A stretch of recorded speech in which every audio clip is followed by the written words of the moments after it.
वो लोग भी भला क्या कुछ कर पाएंगे जो करने से पहले ही डर जाएंगे। दोस्तों, एक बार एक किसान था जिसे प्रकृति के सारे तत्व जैसे धूप, छांव, बारिश, हवा सबसे बड़ी परेशानी थी, क्योंकि इन सब के आने का समय तो फिक्स है नहीं, लेकिन इन सब का किसान की फसल पर प्रभाव बड़ा पड़ता है। तो उसने ये फैसला किया कि वो भगवान की तपस्या करेगा, उन्हें प्रसन्न करेगा और उनसे इन सब का एक परमानेंट सॉल्यूशन मांगेगा। तो यही किया। महीनों तक किसान ने तपस्या की और उसकी तपस्या से प्रसन्न होकर भगवान शंकर स्वयं उससे मिलने आए, अपने किसान भक्त की तकलीफ जानने। अपने प्यारे प्रभु को सामने देखते ही वो फ्रस्ट्रेटेड किसान वहीं शुरू हो गया। उसने भोलेनाथ जी से कहा कि भैया, आप देवताओं को ऊपर बैठकर हम किसानों की कुछ पड़ी है कि नहीं?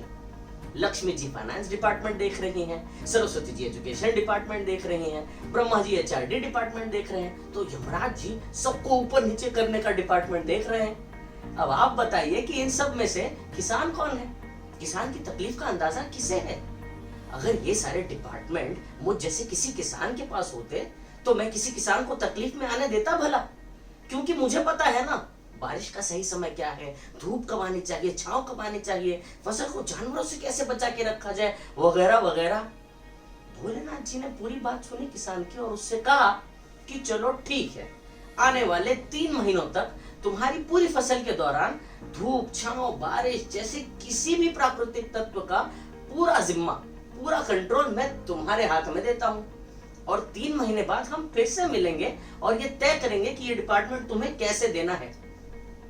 फिर क्या था, किसान लग पड़ा तैयारी में। उसने तय किया कि वो मक्के की फसल तैयार करेगा। न समय देखा, न धूप देखी, न छांव देखी, न मौसम देखा। 2 दिन के बाद किसान ने चुटकी बजाई और बारिश करवा दी। खेत में जाकर देखा, मिट्टी में 4-6 इंच की नमी आ गई है। फिर क्या था, चुटकी बजाई और बारिश बंद करवा दी।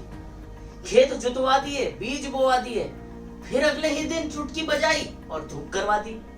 अब ये चुटकियों का सिलसिला चलता रहा और किसान ने 3 महीनों में अपने मन चाहे तरीकों से लहलहाती हुई हरी भरी एकदम सुंदर, एकदम आइडियल मक्के की फसल तैयार कर ली। 3 महीने बाद फसल की कटाई का वक्त आया और जैसा कि तय हुआ था, भोलेनाथ जी भी वापस आए किसान से मिलने।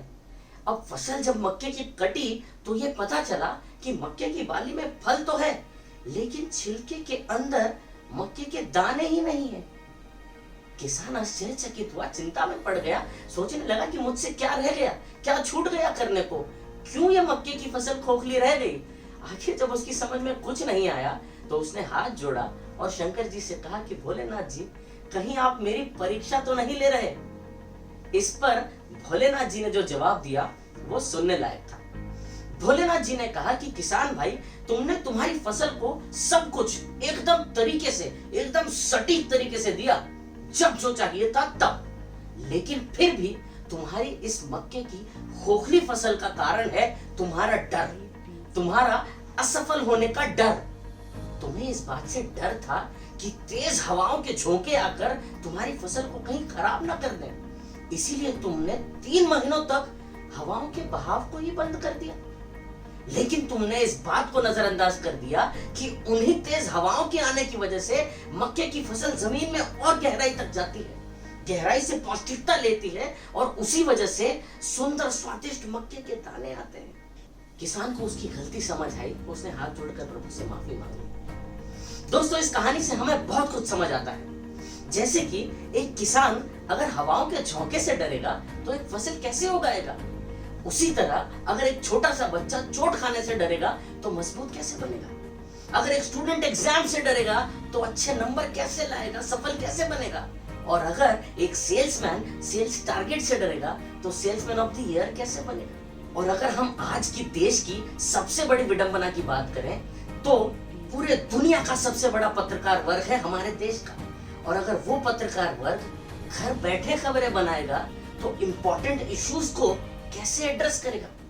और पूरी दुनिया में अपना डंका बजाने वाला इतना बड़ा लीडर अगर सवालों से कतराएगा तो देश कैसे बचाएगा। तो चॉइस है हमारे पास कि हम सफल बने डर से या मेहनत लगातार से। लेकिन हर हफ्ते सुनते रहिए मिश्रा जी कहानीकार से। बहुत बहुत धन्यवाद।